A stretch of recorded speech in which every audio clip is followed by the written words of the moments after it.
Assalamualaikum warahmatullahi wabarakatuh. Selamat datang di channel Kang Slamet. Kali ini Kang Slamet akan menceritakan sebuah kisah yang berjudul Langgar Tanah Tulah. Dia yang dikutuk dipelihara di langgar tua itu. Cerita ini ditulis oleh Dioseta, dan sebelum kita masuk ke ceritanya, buat kalian yang belum subscribe channel ini, tekan tombol subscribe-nya terlebih dahulu dan tekan tombol notifikasinya agar kalian tidak ketinggalan cerita seram lainnya dari Kang Slamet. Gak usah berlama-lama lagi, langsung saja kita masuk ke ceritanya. Langgar Tanah Tulah. Dewa berusaha menahan rasa sakitnya dan berusaha untuk mencari posisi duduk yang nyaman di kasur. Desaku mati, Mar. Satu persatu warga desa meninggalkan desa setelah begitu banyak warga yang mati. Aku tersentak mendengar cerita Dewa. Tidak kusangka ada masa lalu yang kelam dari seorang dewa yang jarang sekali mengeluh. Ia menceritakan bahwa sewaktu ia kecil, desa dikuasai oleh keluarga juragan yang sangat berpengaruh. Kepala keluarga mereka menduduki jabatan penting di kepemerintahan daerah. Sebagian warga desa menggantungkan hidup dengan menggarap ladang mereka dan bekerja untuk usaha-usaha milik keluarga itu. Warga desa menghormati keluarga juragan yang sebenarnya cukup dekat dengan warga sampai satu ketika sang kepala keluarga kalah pemilihan pejabat daerah dan tidak lagi menjabat. Keluarga juragan semakin tertutup dengan alasan yang tidak dimengerti. Padahal menurut warga usaha mereka masih sangat cukup untuk kehidupan mereka.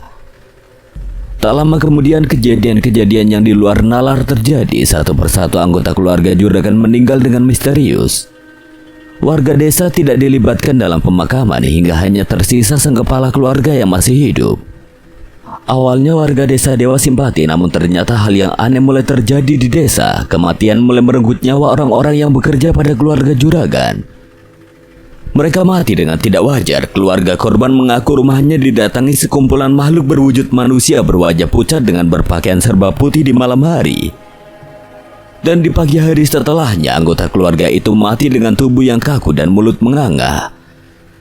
Orang tua Dewa menjadi korban atas kutukan itu. Warga mulai menebak bahwa kekayaan dan segala yang dimiliki oleh keluarga juragan berhubungan dengan kutukan yang dialami oleh desa.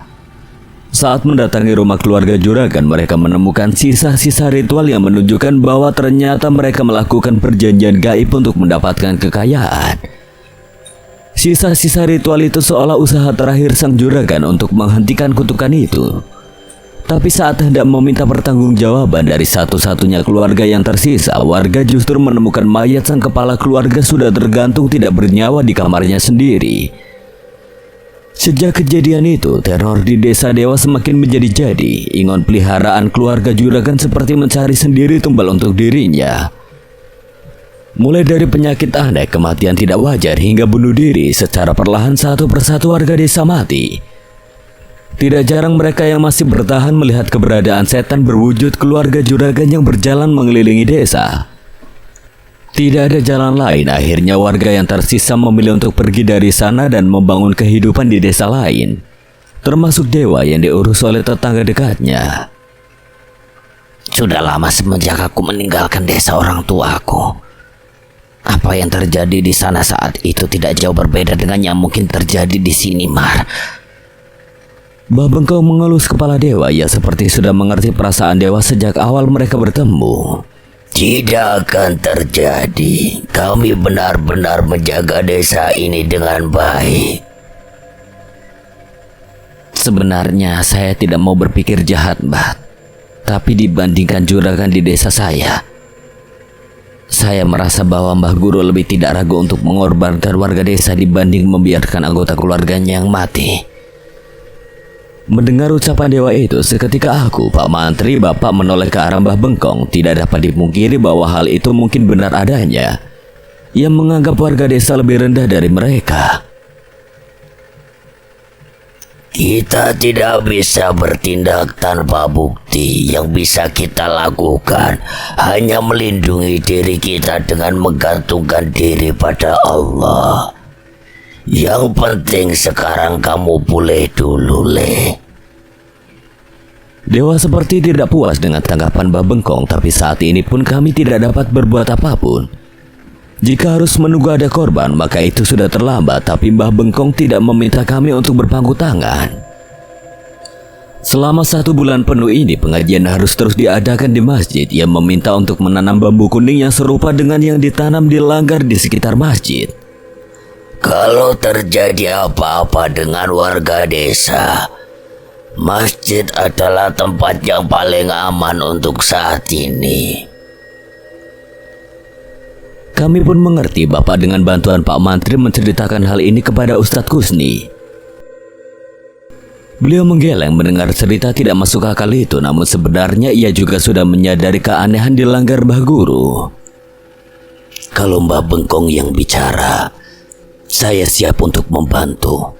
Hanya saja kalau bisa jangan membuat warga desa khawatir. Sesuai permintaan Ustadz Kusni, Bapak dan yang lainnya tidak mengatakan alasan sebenarnya tentang kegiatan di masjid. Warga tidak curiga dan hanya menganggap kegiatan itu untuk menolak hal buruk dan mendekatkan rezeki. Warga desa pun setuju tanpa banyak bertanya, mungkin karena sebenarnya mereka pun sudah menyadari bahwa ada hal yang kurang baik yang terjadi di desa. Setidaknya dari setiap keluarga ada 1 anggota yang ikut mengaji. Aku sempat melihat Mbah Guru memandangi warga yang ke masjid setiap malam. Ia hanya memandang dari pinggir jalan tanpa ada niat untuk bergabung dengan kami. Mbah nggak ikut pengajian? Salah seorang warga mencoba ramah dengan menyapa Mbah Guru. Tidak, saya dan keluarga saya mengaji di langgar. Oh, nggih Mbah. Warga sudah menebak akan jawaban itu, namun setidaknya mereka sudah mencoba menyapa dan bersikap ramah. Semenjak itu, hampir tidak ada hal-hal aneh yang dialami oleh warga desa. Semua terasa begitu tenang. Sampai 1 malam, hujan datang begitu deras. Terlalu deras hingga tidak ada 1 warga pun yang berani untuk keluar. Walau begitu, aku masih mendengar suara Ustadz Kusni di masjid yang mengajak kami untuk mengikuti pengajian. Aku tahu pasti banyak yang tidak datang.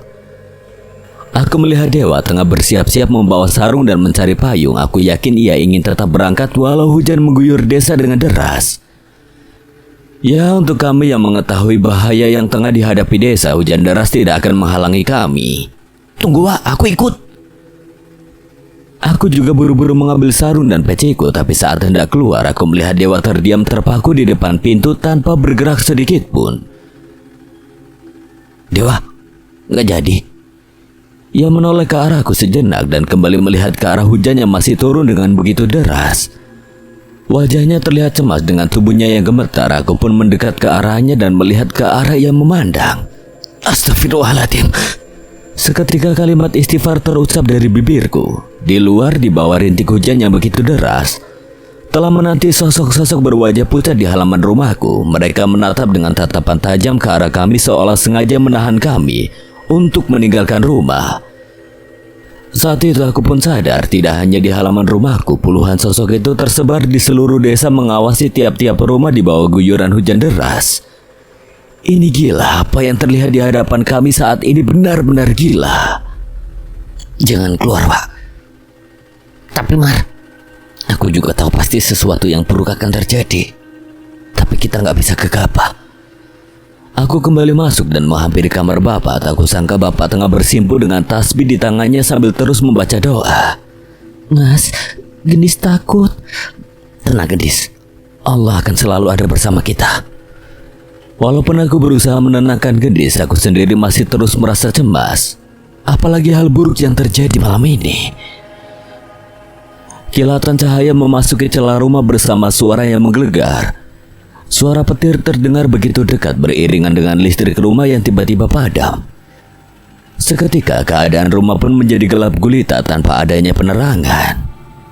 Bu, suara Gendis terdengar di dekatku. Aku buru-buru meraba dan menarik tangannya. Biar ibu cari lilin, kamu jangan jauh-jauh dari Mas ya. Beberapa saat kemudian nyala api kecil terlihat dari dapur. Ibu menyalakan lilin dan membawa lampu minyak ke arahku. Bapak pun keluar dari kamar dan wajahnya begitu pucat. Pak, Bapak nggak apa-apa? Bapak nggak boleh, tapi Bapak khawatir. Suara petir menggelegar di tengah gelapnya malam itu. Hanya diterangi api dari lilin dan lampu minyak, kami seolah merasa terkurung dengan keberadaan makhluk-makhluk di luar rumah.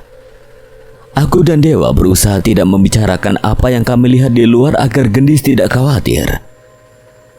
Tidak ada satupun dari kami yang berani untuk tidur, bukan karena mati listrik atau hujan, namun naluri kami sama-sama merasakan bahaya.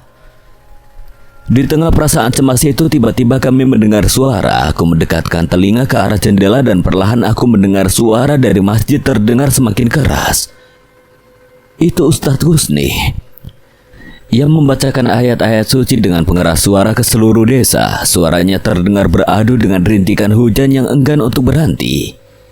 Itu Ustadz Husni. Syukurlah. Bapak merasa lega. Kami sadar bahwa Ustadz Husni masih belum menyerah dengan keadaan ini. Kami pun terus mendengar suara Ustadz Husni hingga lewat tengah malam dan hujan berhenti sepenuhnya. Saat itu Gendis sudah tertidur di pangkuan ibu. Aku, Dewa dan Bapak pun mengecek keadaan di luar dan pemandangan mengerikan yang kami lihat sebelumnya sudah benar-benar menghilang. Sama sekali tidak ada jejak makhluk-makhluk itu di halaman, seolah yang kami lihat sebelumnya adalah ilusi semata. Tapi kami tahu dengan jelas bahwa yang aku dan Dewa lihat saat itu adalah nyata. Wesley, Leren. Iya Pak, Bapak juga. Bapak mengangguk saat memastikan malam sudah kembali tenang. Kami pun masuk ke kamar dan beristirahat. Tapi Bapak membohongiku, ia tidak segera tidur. Suara Bapak dan Ibu masih terdengar dari dalam kamar mereka. Lantunan ayat-ayat Al-Quran terdengar bersautan dari bibir mereka berdua yang masih menyempatkan sejenak untuk mengaji sebelum beristirahat. Suara ramai terdengar dari luar jendela. Aku mengecek jam dan memastikan bahwa sekarang pun belum lewat pukul 8. Dewa terlihat masih tertidur dengan lelap, namun aku melihat dari jendela kamar ada ibu di antara warga desa yang berkumpul di luar. Setelah beberapa saat aku melihat ibu masuk dengan buru-buru. Ia segera mencari Bapak dengan raut wajah penuh dengan rasa khawatir. Pak, di luar semua pada kebingungan, Pak. Tenang dulu, Topo, ada apa? Anak Bu Sugeng, Bu Sumi semua tiba-tiba demam, tubuhnya kaku. Mereka tidak bisa ninggalin tempat tidur mereka. Katanya kalau diturunkan dari amben atau kasur, anak-anak itu langsung meronta menggila seperti orang kesurupan. Dewa yang mendengar cerita ibu dalam setengah sadarnya segera terbangun dan menyusulku. Kenapa, Mar? Kata ibu, anak Bu Sugeng dan Bu Sumi kena penyakit aneh. Demam, badannya kaku, nggak bisa ninggalin tempat tidur mereka. Dewa menggeleng, tidak menyangka akan apa yang ia dengar. Coba minta mereka mengecek. Jangan-jangan bukan cuma kedua anak itu yang bernasib serupa. Benar juga, saat itu aku segera menghampiri Bapak sambil mendengarkan cerita dari ibu. Pak, coba tanya ke warga lain juga yang punya anak-anak kecil. Jangan-jangan gak cuma mereka berdua. Bapak mengangguk. Ia pun segera menghabiskan kopinya dan mencari tahu keluar. Saat itu aku mengecek keberadaan Gendis. Ia terlihat sudah siap berangkat ke sekolah dengan seragam dan tas di punggungnya. Kenapa, Mas? Gendis naik sepedanya, hati-hati ya. Banyak-banyak berdoa. Iya, Mas, kenapa toh? Mas belum bisa cerita, tapi setidaknya kamu harus tahu kalau ada sesuatu di desa yang sedang tidak baik. Jangan terlalu kamu pikirin yo. Gendis tersenyum dan mengangguk. Ia meraih tanganku dan menciumnya sebelum melakukan hal serupa pada ibu. Ia pun menaiki sepedanya dan segera meninggalkan rumah berangkat ke SMP-nya yang tidak jauh dari rumah. Beberapa saat setelah keberangkatan Gendis, Bapak kembali ke rumah dengan wajah penuh keringat. Benar juga anak Dewa. Semua anak kecil di desa mengalami hal serupa. Gejalanya sama, demam, tubuhnya kaku, dan setiap meninggalkan amben, mereka seperti orang gila yang kesetanan. Iki jelas bukan penyakit normal. Pak Mantri, Ustadz Husni, Mbak Bengkong, mereka semua sudah tahu. Bapak mengangguk. Ibu membawakan segelas kopi lagi untuk Bapak untuk menenangkannya. Sudah, mereka sudah bertindak lebih dulu. Tapi mereka sendiri belum tahu harus berbuat apa. Aku tersentak mendengar suara kayu kusen yang dipukul oleh Dewa. Ia terlihat tidak mampu menahan emosinya saat itu. Maaf, saya terbawa emosi. Dewa menyadari kekagetan kami. Bapak menatap Dewa dengan cermat. Ia melihat ke dalam matanya yang seolah berusaha menolak kemungkinannya ia ketahui. Nak Dewa tahu sesuatu. Tanya bapak mencoba mengulik Dewa. Dewa terlihat bimbang, sepertinya ia ragu untuk mengatakan apa yang membuatnya khawatir hingga sedemikian rupa. Saya tidak yakin, tapi saya takut. Jika anak-anak itu hanya tinggal menunggu waktu. Nunggu waktu untuk apa, Wak? Aku ingin segera memperjelas apa yang Dewa maksud. Nunggu waktu sampai mereka dimangsa makhluk-makhluk itu. Dewa sama sekali tidak terlihat sedang bercanda. Setelah kejadian semalam, hal yang seperti Dewa bilang bukanlah sesuatu yang mustahil. Pak, apa kita bisa mendatangi Mbah Guru dan meminta kepadanya untuk menghentikan ini semua? Bapak menghela nafas dan menggeleng. Bagaimana kita bisa meminta hal seperti itu ke Mbah Guru? Kita sendiri tidak tahu apa ini benar ulah Mbah Guru. Tidak ada yang bisa membuktikan. Tapi bukankah semuanya sudah jelas? Jangan gegabah Damar. Segala sesuatu yang dilakukan tanpa pemikiran matang hanya akan membawa masalah baru. Kali ini bapak berkata dengan tegas kepadaku. Saat itu aku terdiam. Ucapan bapak seketika membuatku berhenti sejenak dan berpikir ulang untuk menenangkan pikiran. Tenang dulu, Mar. Coba kita lihat kondisi anak-anak itu dulu. Pagi itu kami bertiga pergi ke rumah Bu Sugeng untuk menjenguk anaknya Enda. Pak Mantri masih berada di sana dan terlihat segelas air putih yang ditutup dengan Al-Quran di atasnya. Kami menduga sebelumnya Ustadz Kusni juga sempat datang ke rumah Bu Sugeng. Semalam hujan deras, kami tidak berani untuk keluar. Apalagi Enda tiba-tiba demam dan terus mengigau. Kami penasaran apakah ia sempat melihat keluar dan mengetahui tentang makhluk-makhluk yang kami lihat menyebar ke penjuru desa. Namun kami ragu untuk menanyakannya. Enda mulai tenang ketika mendengar suara pengajian Ustadz Kusni dari masjid. Tapi saat pagi hari ternyata ini yang terjadi. Demam Enda makin tinggi, tubuhnya kaku. Saat saya ingin membawanya berobat, ia seketika menggila dan mengamuk seperti orang kesurupan. Bu Sugeng bercerita sambil menahan air matanya. Pak Mantri menoleh ke arah kami seolah memberi isyarat bahwa hal ini ada hubungannya dengan apa yang kami bicarakan kemarin. Ini bukan sekedar penyakit biasa. Jika sumbernya tidak bisa ditangani, saya tidak mampu berbuat banyak. Dewa meminta izin untuk memeriksa amben tempat Enda tidur. Ia berusaha mencari sesuatu namun ia tidak menemukan apapun. Tidak ada di sini. Kalau santet biasa seharusnya ada benda yang menjadi perantara di amben korbannya. Kami pun berpamitan setelah berbincang cukup banyak kepada Bu Sugeng. Dewa masih mencoba mencari benda-benda aneh di sekitar rumah Bu Sugeng sebelum pulang. Namun ia tidak juga menemukan apapun. Bapak mau mencari Ustadz Kusni, takutnya beliau membutuhkan bantuan Bapak. Sepertinya aku juga mau nyari Mbah Bengkong, Mar. Kata Pak Mantri, Mbah juga sedang berkeliling memeriksa anak-anak lain. Kamu temani Dewa aja, Mar. Dia belum begitu mengenal warga di sini. Baik, Pak. Kalau ada sesuatu kabari kami ya, Pak. Bapak mengangguk. Kami pun berpisah di persimpangan jalan. Sebenarnya aku ingin bersama Bapak, tapi aku juga penasaran tentang apa yang ingin Dewa lakukan bersama Mbah Bengkong.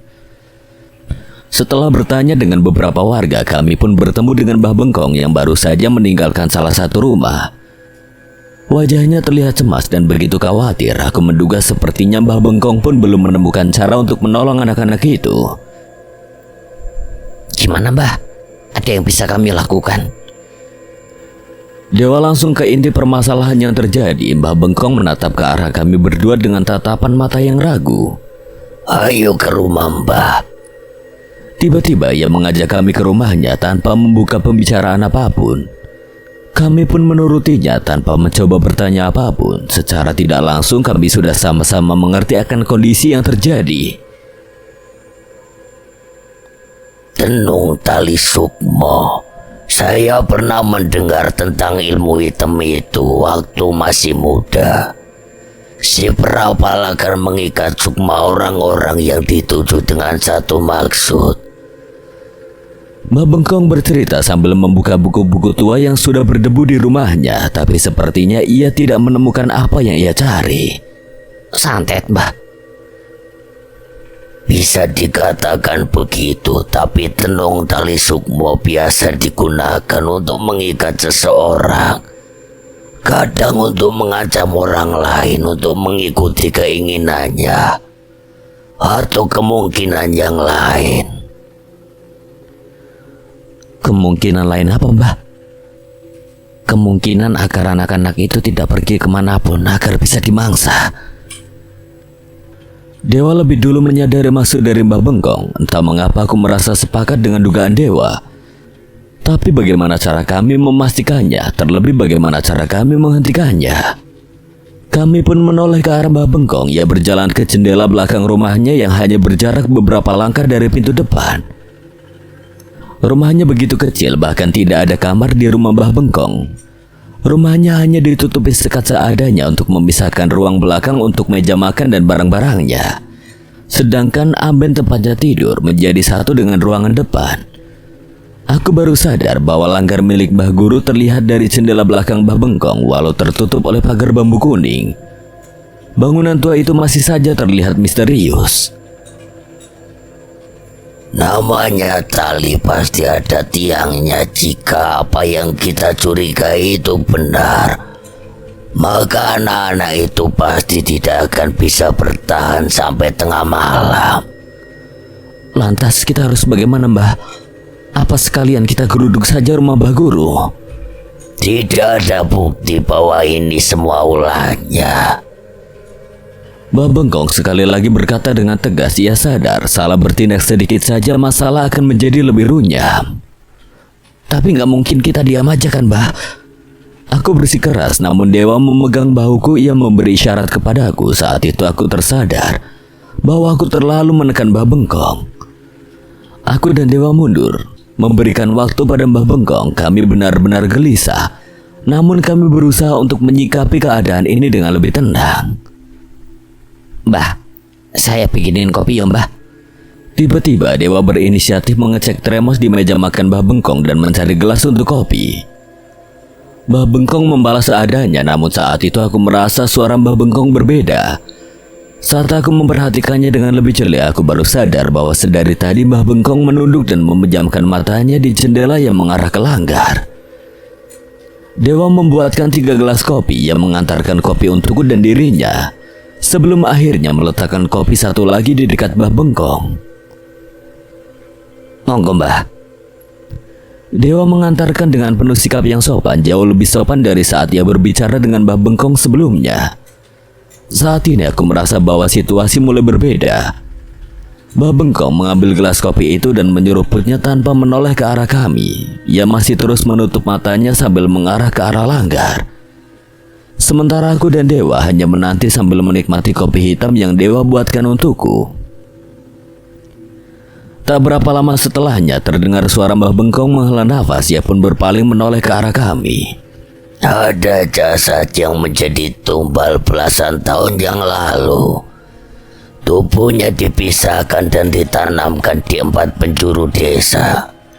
Itu adalah batas dari wilayah perjanjian gelap yang terjadi. Aku benar-benar heran dari mana Mbah Bengkong mengetahui tentang hal ini begitu saja. Kepala jasad itu tertanam di satu tempat yang menjadi sarang makhluk itu. Kalau ingin menghentikan tenung tali sukmo, 4 bagian tubuh itu harus digali dan dibakar lebih dulu. Tapi saya sendiri tidak tahu apa akibatnya.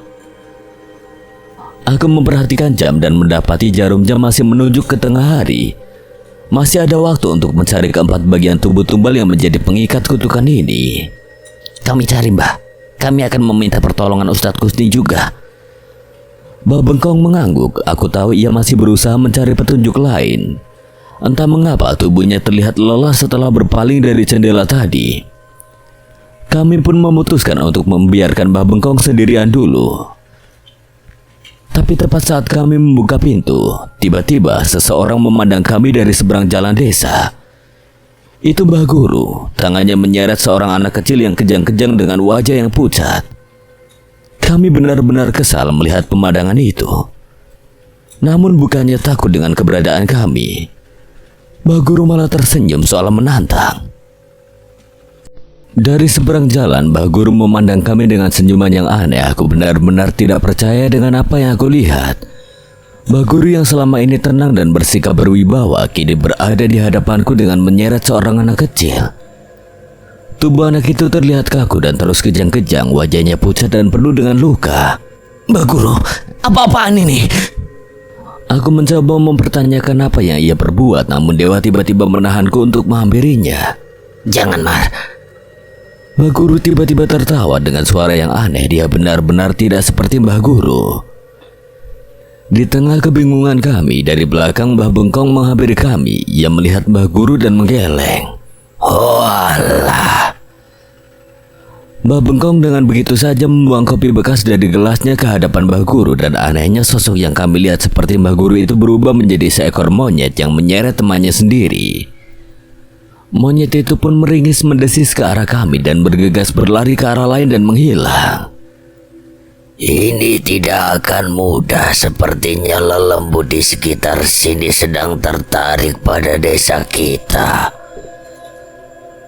Hawa malam itu terasa semakin menusuk. Suara cemas warga yang masih terdengar dari beberapa rumah.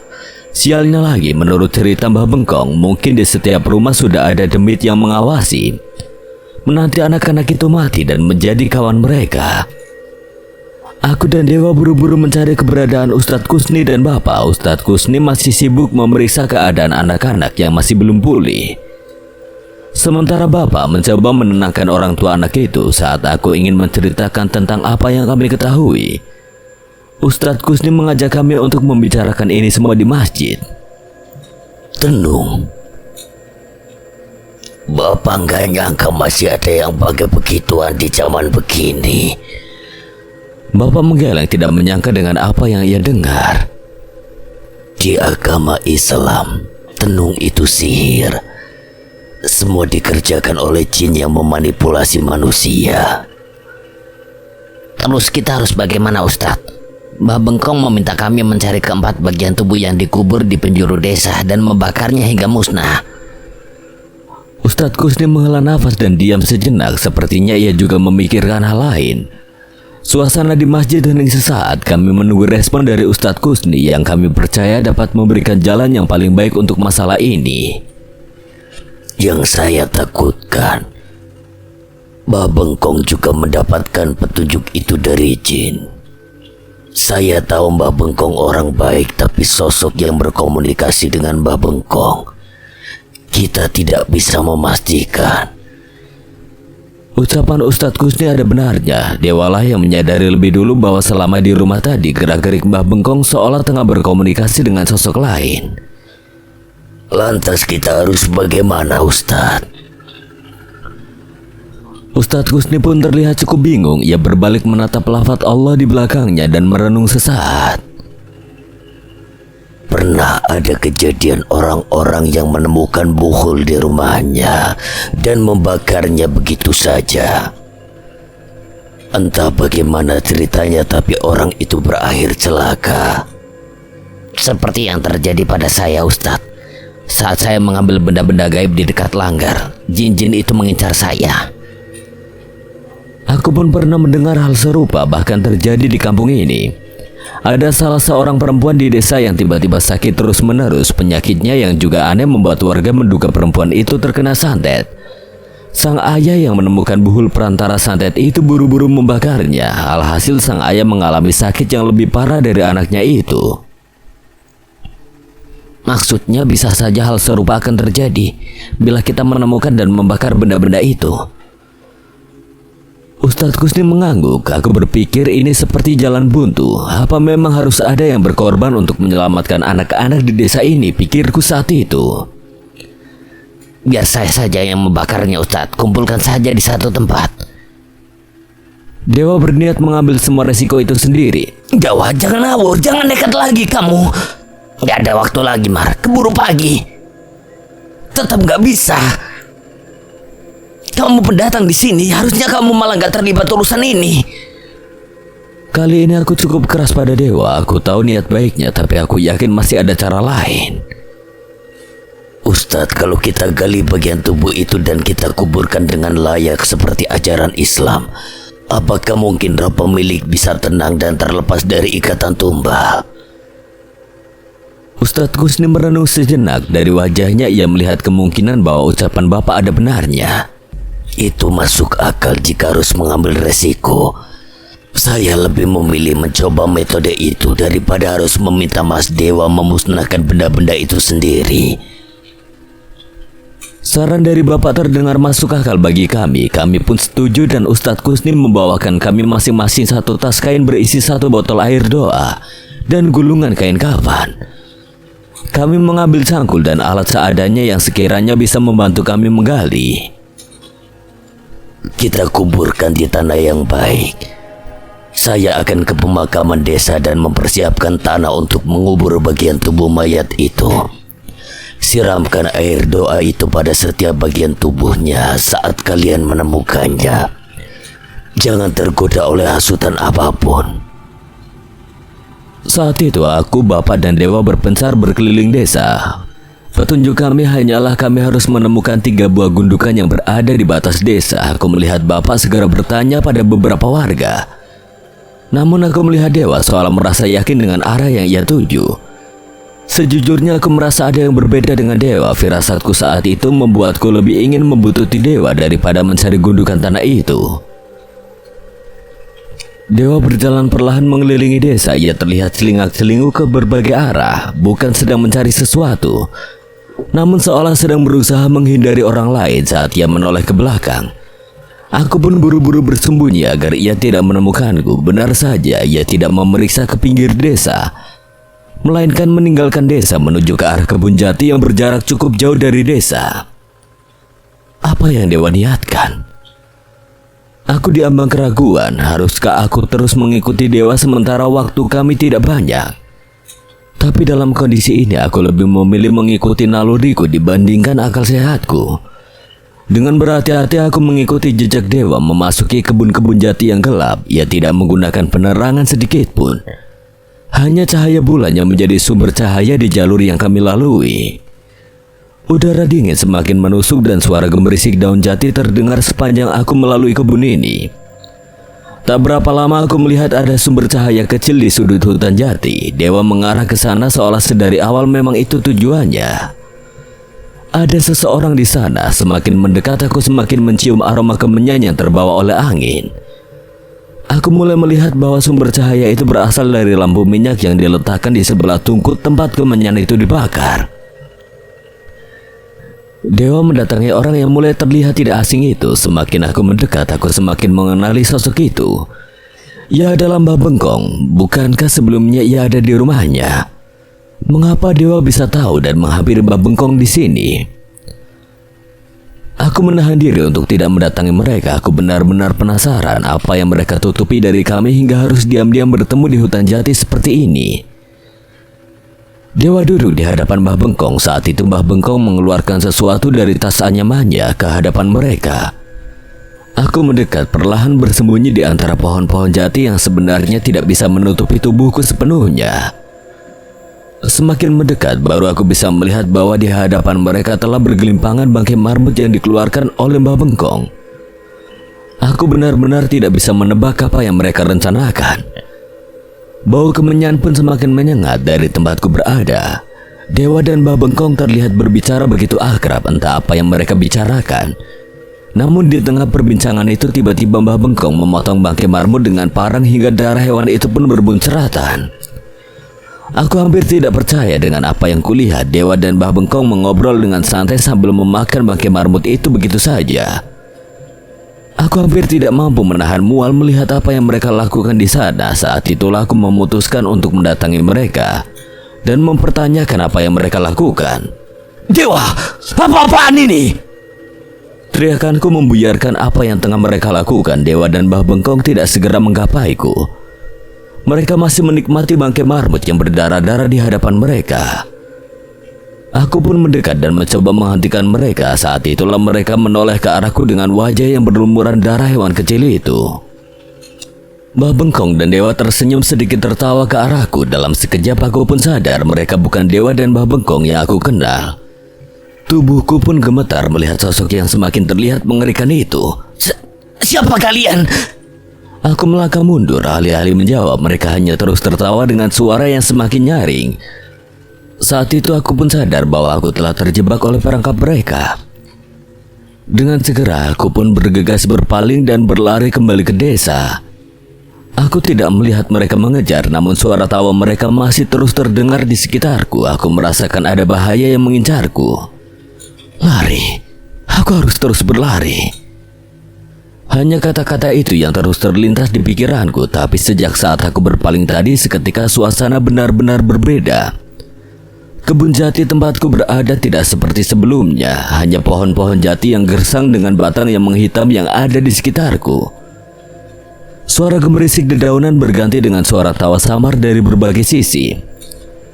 Aku terhenti saat melihat sesuatu jatuh di hadapanku. Saat itu aku sudah menduga bahwa benda itu pasti bukanlah hal yang baik. Dan benar, sebuah bungkusan daun jati jatuh terbuka di hadapanku dengan bangkai marmut yang berdarah-darah bergelimpangan. Aku pun menoleh ke arah asal benda itu terjatuh dan seorang nenek yang mulutnya penuh dengan darah sedang tertawa-tawa di atas pohon sambil menatap ke arahku. Aku berlari meninggalkan sosok itu, namun di tempat itu aku seperti tontonan bagi makhluk-makhluk tak kasat mata yang ada di sana. Tawa mereka seolah membuatku sebagai hiburan untuk mereka. Dengan susah payah aku mengingat jalan keluar dari kebun jati itu dan berhasil mencapai perkebunan warga yang saat ini terlihat tandus. Aku menoleh ke arah desa, dan apa yang terlihat di hadapanku benar-benar tidak masuk akal. Desa menghilang, tidak ada bangunan ataupun gapura desa di tempat seharusnya bangunan itu berada. Aku menoleh ke segala arah dan tidak dapat menemukan rumah-rumah warga dan bangunan apapun. Jantungku berdegup kencang, nafasku tidak beraturan. Dengan langkah kaki yang lemas aku meneruskan langkahku menuju ke tempat di mana desaku seharusnya berada. Ternyata tidak semua bangunan hilang. Aku masih bisa melihat sebuah sumur dan langgar. Langgar yang berdiri di tanah milik Mbah Guru masih ada di sana. Hanya dua bangunan itu yang tersisa di desa. Bapak, Dewa, Ustadz. Aku mencoba memanggil-manggil mereka mencari pertolongan, namun aku sadar bahwa aku tidak benar-benar berada di desaku. Tidak ada tujuan lain untukku saat itu selain langgar yang merupakan satu-satunya bangunan yang bisa terlihat di depan mataku. Tapi sebelum mencapai ke sana, aku melihat sesuatu berusaha keluar dari lubang sumur. Suara merintih terdengar dari sumur tua itu. Seharusnya sumur itu ada di halaman Mbah Tarmadi dan sempat digunakan oleh warga desa pada zaman dulu. Suara itu terdengar lirih. Aku pun mengira ada orang lain yang terjebak sepertiku di sini. Dengan berhati-hati aku mendekat ke arah sumur memastikan siapa yang berteriak di sana. Siapa? Sekali lagi suara itu terdengar lirih, tapi saat itu aku memutuskan untuk menghentikan langkahku. Sesuatu yang bergerak muncul dari dalam sumur. Sosok yang terbungkus kain putih lusuh menggeliat dari sumur dan menatap ke arahku. Pocong. Itu pocong. Dari dalam sumur, satu persatu jasad yang terbungkus kain kafan itu keluar dari sumur, menggeliat dari tanah dan berusaha mendekat ke arahku. Aku sempat terjatuh melihat pemandangan mengerikan itu. Pergi! Pergi! Sekuat tenaga aku memaksa kakiku untuk berdiri dan meninggalkan sumur itu. Pocong-pocong itu masih terus berteriak meminta tolong. Saat aku menoleh, pocong-pocong itu masih menggeliat di tanah mengarah ke arahku. Hanya langgar itu harapan terakhirku saat ini. Entah apa yang ada di sana nanti, setidaknya aku harus mencoba mendatangi tempat yang menjadi awal mula semua masalah ini. Saat aku mendekat, rasa takut semakin menjalar. Aku melihat cahaya kecil menyala dari dalam langgar. Terlihat ada seseorang di dalam. Aku pun mendekat dengan hati-hati. Ada seorang perempuan tua berambut panjang duduk di tengah-tengah langgar. Ia terlihat sedang mengelus-elus sesuatu sambil menggumamkan tembang. Aku tahu rasa takut yang kurasakan berasal dari sosok itu. Tembang yang seharusnya menenangkan itu terdengar begitu mencekam di malam itu. Saat semakin mendekat, aku dapat melihat dengan jelas apa yang ada di sana. Sosok perempuan tua yang mengenakan kebaya dan berambut panjang itu sedang mengelus-elus rambut dari sebuah kepala. Pemandangan itu semakin mengerikan ketika aku sadar bahwa kepala itu terlihat hidup dan terus menatap perempuan tua itu dengan ketakutan. Samar-samar ada suara bisikan yang terdengar di sekitarku. Ambil kepala itu. Cepat ambil kepala itu. Itu suara Mbah Bengkong. Seketika aku teringat akan ucapan Mbah Bengkong sebelumnya. Kepala jasad itu tertanam di satu tempat yang menjadi sarang makhluk itu. Kalau ingin menghentikan tenung tali sukma, keempat bagian tubuh itu harus digali dan dibakar lebih dulu. Tapi aku sendiri tidak tahu apa akibatnya. Apa itu artinya kepala yang dipegang oleh sosok itu adalah kepala jasad yang dimaksud? Aku menengok ke segala arah mencari asal suara Mbah Bengkong, namun tidak ada siapapun. Setelahnya suara Mbah Bengkong tidak lagi terdengar. Bagaimana cara aku bisa mengambil kepala itu? Apa yang harus aku lakukan setelahnya? Aku yakin makhluk itu tidak akan tinggal diam jika aku merebut paksa kepala itu. Mungkin justru aku bisa bernasib seperti anak-anak desa jika berurusan dengan makhluk itu. Di tengah kebingunganku itu, sayup-sayup terdengar suara pengeras suara masjid yang melantunkan ayat-ayat suci. Itu suara Ustadz Kusni. Sepertinya mereka sudah menyadari apa yang terjadi kepadaku dan tidak tinggal diam. Seketika suasana di sekitarku berubah. Dari arah kebun jati dan sekitar desa terdengar suara jeritan yang mengerikan. Makhluk-makhluk itu kesakitan mendengar suara Ustadz Kusni yang terdengar sampai ke alam ini. Tak kecuali makhluk di langgar itu. Tiba-tiba hujan turun membasahi tanah. Suara rintikan hujan terdengar bersautan dengan suara Ustadz Kusni yang terdengar dari pengeras suara. Makhluk-makhluk di langgar itu berteriak, menjerit, meronta-ronta di dalam langgar itu. Tidak hanya makhluk itu. Satu persatu makhluk berjatuhan dari langit-langit langgar saat mendengar suara ayat-ayat suci yang dilantunkan Ustadz Kusni. Saat itu aku melihat makhluk itu menjatuhkan kepala itu di lantai. Jantungku berdegup kencang, namun aku merasa bahwa itu adalah kesempatanku untuk mengambil kepala makhluk yang dijadikan tumbal itu. Aku pun berlari menahan rasa takutku dan memasuki langgar sempit yang tidak lagi pantas disebut sebagai langgar. Saat memasuki bangunan itu, aku merasa bahwa tidak ada lagi tempat untuk manusia di ruang sempit ini. Langkah kakiku melangkah setapak demi setapak menghindari setan-setan yang meronta bergelimpangan di dalam langgar. Aku sadar mereka menyadari keberadaanku, terutama sosok perempuan tua yang sebelumnya mengelus-elus kepala yang saat ini tergeletak di lantai itu. Nyai Kemunding, dia akan mengambil kepala itu. Tiba-tiba terdengar suara menggema di langgar. Suaranya juga terdengar tidak asing. Itu adalah suara Mbah Guru. Aku tidak membuang waktu dan bergegas mengambil kepala itu dari lantai dan bergegas membawanya pergi. Lepaskan. Perempuan tua yang disebut dengan nama Nyai Kemuning itu berhasil menangkap kembali kepala itu dari tanganku. Satu tangannya mencengkeram lenganku dengan keras, menyayat kulitku hingga darah mengalir. Tidak ada lagi yang kupikirkan saat itu selain membaca ayat kursi bersautan dengan suara Ustadz Kusni yang masih terdengar. Kurang ajar kalian. Nyai Kemuning kesakitan, namun ia masih tidak ingin melepaskan kepala itu dariku. Aku yakin seandainya tidak ada suara doa-doa dari Ustadz Kusni, mungkin Nyai Kemuning sudah menghabisiku saat itu juga. Aku buru-buru mencari cara untuk melepaskan kepala itu dari Nyai Kemuning. Ia mulai berusaha berdiri dan saat itu aku menyadari tingginya hampir 2 kali tinggi badanku. Aku teringat akan benda yang dibawakan Ustadz Kusni. Saat itu aku membuka isi tas dan menyiramkan air doa yang dibawakan oleh Ustadz Kusni ke tangan Nyai Kemuning yang masih mencoba menarik kepala itu. Astagfirullahaladzim. Astagfirullah. Aku terus membaca istighfar sambil menyiramkan air itu ke kepala itu hingga tangan Nyai Kemuning. Panas. Kubunuh kau manusia laknat. Saat itu tangannya terlepas dari kepala itu dan dengan cepat aku pun berlari menjauh dari langgar. Yang kupikirkan saat itu hanya berlari dan berlari sejauh mungkin. Bersembunyi, aku harus bersembunyi. Aku melewati sumur Mbah Tarmadi, namun sosok pocong-pocong itu masih menggeliat di sumur itu. Mereka tidak mungkin mengejarku dengan keadaan seperti itu. Mungkin saja aku bisa bersembunyi. Kembalikan, kembalikan. Suara Nyai Kemuning masih terus terdengar. Dari jauh sosok itu masih terus terlihat berusaha mengejarku.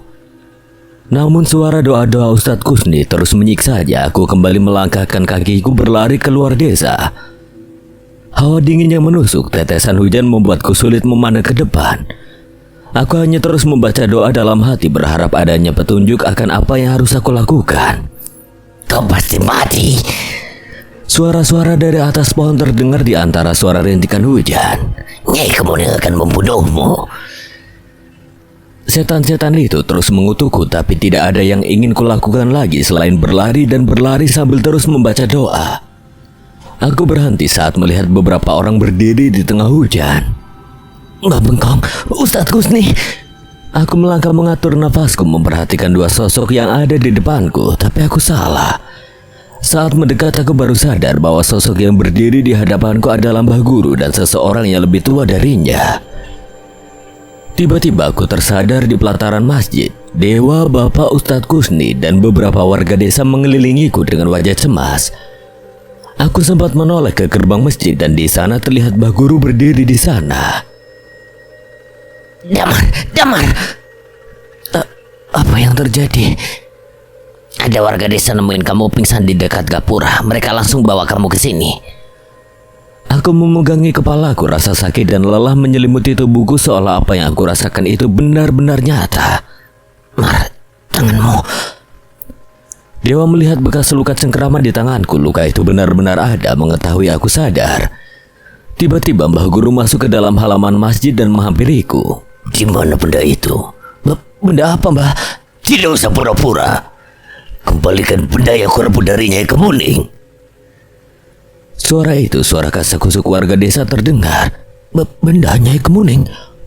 Apa yang diambil? Siapa Nyai Kemuning? Aku masih berusaha memasang wajah polosku seolah tidak mengerti apa yang ia maksud. Serahkan. Wajah Mbah Guru memerah dengan rasa kesal. Dewa segera berdiri ingin membelaku, tapi aku menahannya.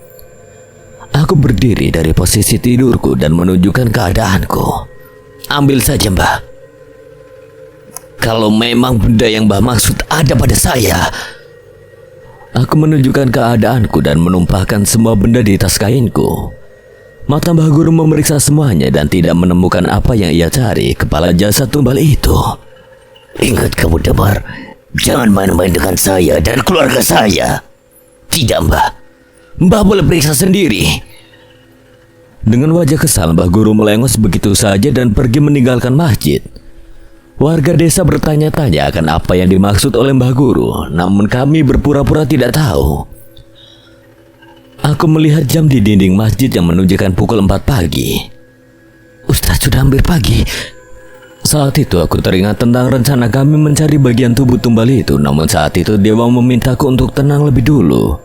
Setelah warga desa mulai membubarkan diri dari masjid, Dewa pun menceritakan bahwa 3 benda itu sudah ditemukan lebih dulu oleh Mbah Bengkong.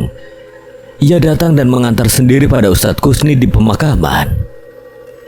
Bapak melanjutkan cerita bahwa saat itu dirinya dan Dewa tersesat di hutan jati, namun mereka bisa segera selamat saat melihat keberadaan Mbah Bengkong dan Ustadz Kusni. Hanya keberadaanku saja yang tidak berhasil ditemukan. Kita bertiga disesatkan, Mar. Sukma kita dibawa ke alam gaib. Saat itu Mbah Bengkong mendekat ke arahku, wajahnya terlihat begitu lelah. Saya bisa saja langsung menjemputmu, Nadamar. Tapi di hadapan Nadamar ada kesempatan yang mungkin tidak bisa kita temukan lagi.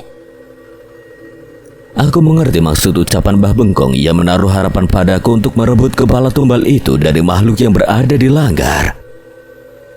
Anak-anak di desa gimana, Mbah? Aku masih cemas dengan keadaan anak-anak di desa.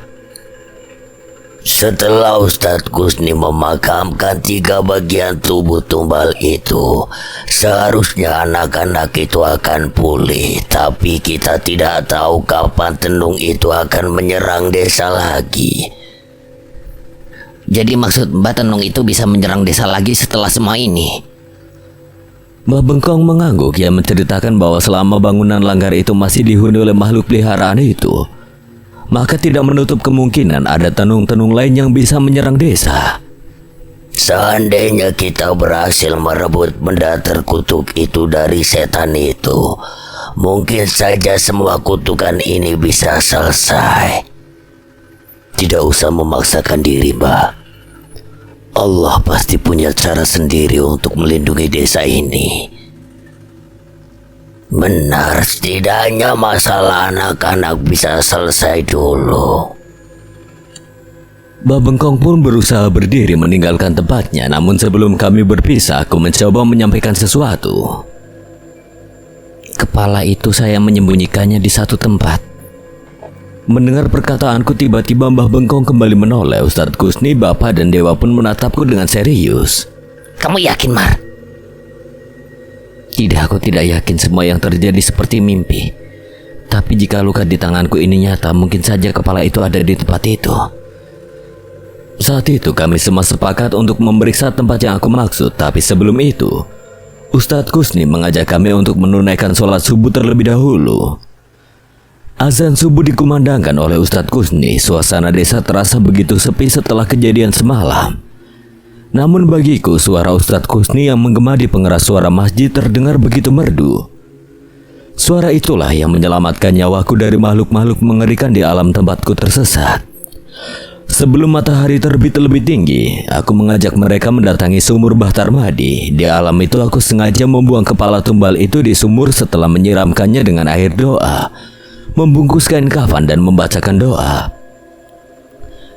Dewa memberanikan diri turun ke bawah sumur dengan bantuan Bapak, dan benar saja, ia kembali ke atas dengan membawa bungkusan kain kafan persis seperti yang aku jatuhkan di alam itu.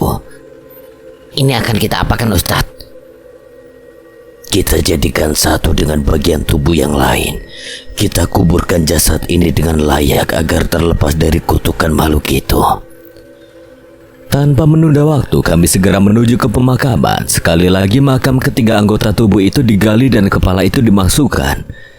Selama prosesi pemakaman, Ustadz Kusni terus membacakan doa-doa tanpa henti. Tepat saat kami selesai, langit hitam mulai memudar dan cahaya matahari pagi mulai muncul menerangi desa. Bapak mau kemana? Aku melihat Bapak buru-buru mencuci tangan dan kakinya setelah menimbun tanah kuburan itu. Kalian istirahat dulu saja. Bapak mau memastikan keadaan anak-anak di desa. Bapak memang selalu seperti itu. Ia tidak akan tenang sebelum memastikan semuanya baik-baik saja. Aku sangat paham dengan perangainya. Jadi tidak akan ada yang bisa dilakukan selain menerimanya. Setelah beristirahat sejenak, kami kembali ke masjid. Tidak lama kemudian Bapak datang dengan kabar baik di mana keadaan anak-anak di desa sudah membaik.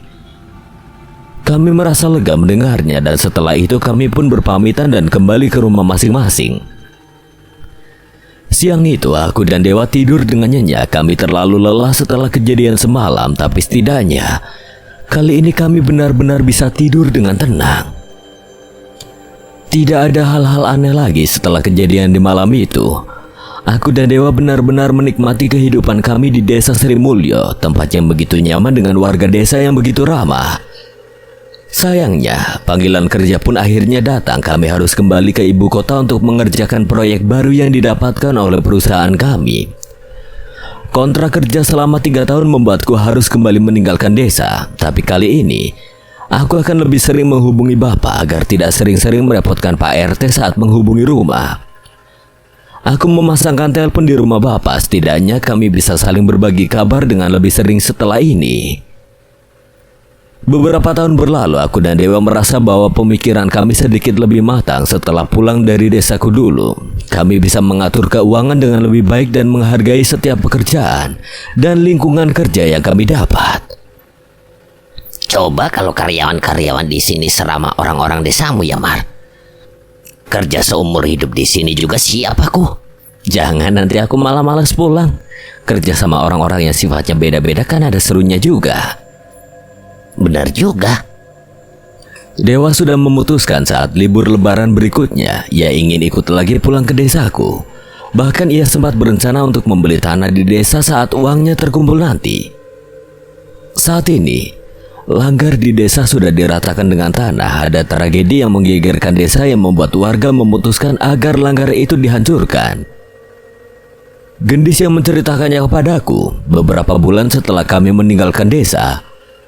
Bapak mendapatkan kabar bahwa Mbah Guru sakit parah. Sakitnya dimulai saat Mbah Guru tiba-tiba terpleset dan tulangnya bergeser hingga sulit untuk berjalan. Sakit Mbah Guru benar-benar aneh. Anak-anaknya sempat merawat Mbah Guru di rumah sakit kota. Tidak ingin Mbah Guru diurus di desa. Mereka ingin mengurus Mbah Guru di rumah sakit ternama. Namun entah bagaimana kekayaan mereka semakin lama semakin menyusut. Pada akhirnya, dalam keadaan sakitnya, Mbah Guru tetap menyusahkan warga desa. Sekilas Mbah Guru terlihat tidak sakit. Namun tubuhnya semakin kurus, muntah darah dan semakin sulit untuk meninggalkan kasur.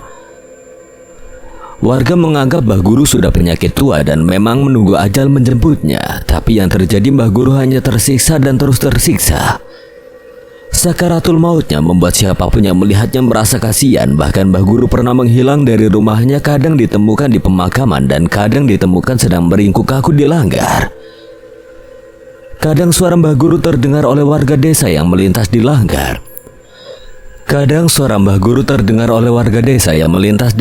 Setelah sekian lama melihat keadaan Mbah Guru seperti itu, warga menyarankan agar keluarga Mbah Guru meminta tolong pada Mbah Bengkong. Namun keluarga Mbah Guru menolak. Menurut mereka tidak sepantasnya orang terpandang seperti keluarga mereka meminta tolong kepada Mbah Bengkong. Tapi warga saat itu bersikeras bahwa mungkin Mbah Bengkong yang bisa menolong Mbah Guru. Bapak sempat ngobrol dengan Mbah Bengkong dan menanyakan jika mungkin Mbah Bengkong membantu memeriksa Mbah Guru. Saat itu Mbah Bengkong hanya tersenyum seperti biasa, tanpa membalas sepatah kata pun. Bapak heran, selama ini Mbah Bengkong tidak pernah menolak permintaan tolong dari siapapun. Mengetahui cerita itu, Ustadz Kusni mencari informasi dari warga-warga desa yang sudah sepuh. Rata-rata dari mereka mengatakan bahwa Mbah Guru harus meminta maaf kepada Mbah Bengkong. Saat Ustadz Kusni menyampaikan hal ini pada anak-anak Mbah Guru, mereka tidak menerima. Mereka merasa bahwa ayahnya tidak memiliki dosa apapun pada Mbah Bengkong. Berbeda dengan anak-anaknya, istri Mbah Guru justru bersedia mendengar cerita dari Ustadz Kusni. Ustadz pun menceritakan tentang apa yang ia dengar dari warga desa yang seumuran dengan Mbah Guru.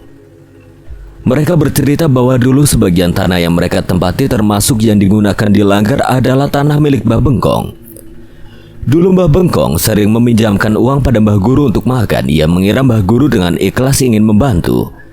Tapi setiap akan dibayar, Mbah Guru menolak dan mengatakan bisa dibayar kapan saja. Tapi setelah sekian lama, Mbah Guru tiba-tiba meminta tanah Mbah Bengkong dengan alasan pembayaran atas hutangnya. Saat itu, Mbah Bengkong yang benar-benar tidak tahu harus apa hanya bisa mengikhlaskan miliknya itu.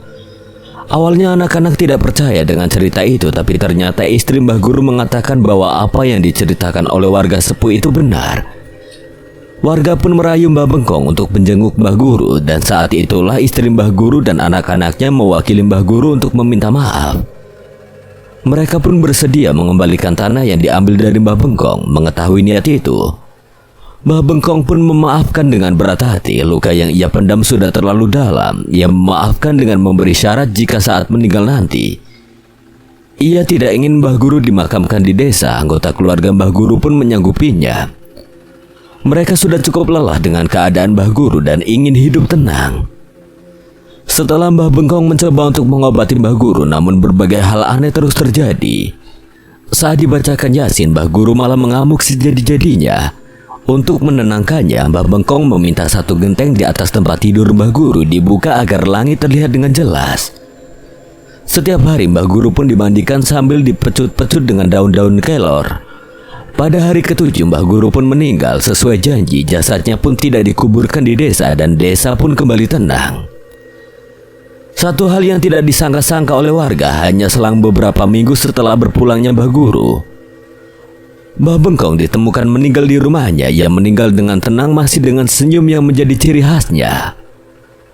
Setelah wafatnya Mbah Bengkong, warga memutuskan untuk meratakan langgar itu dengan tanah. Berbagai kejadian aneh pun terjadi saat bangunan itu dihancurkan.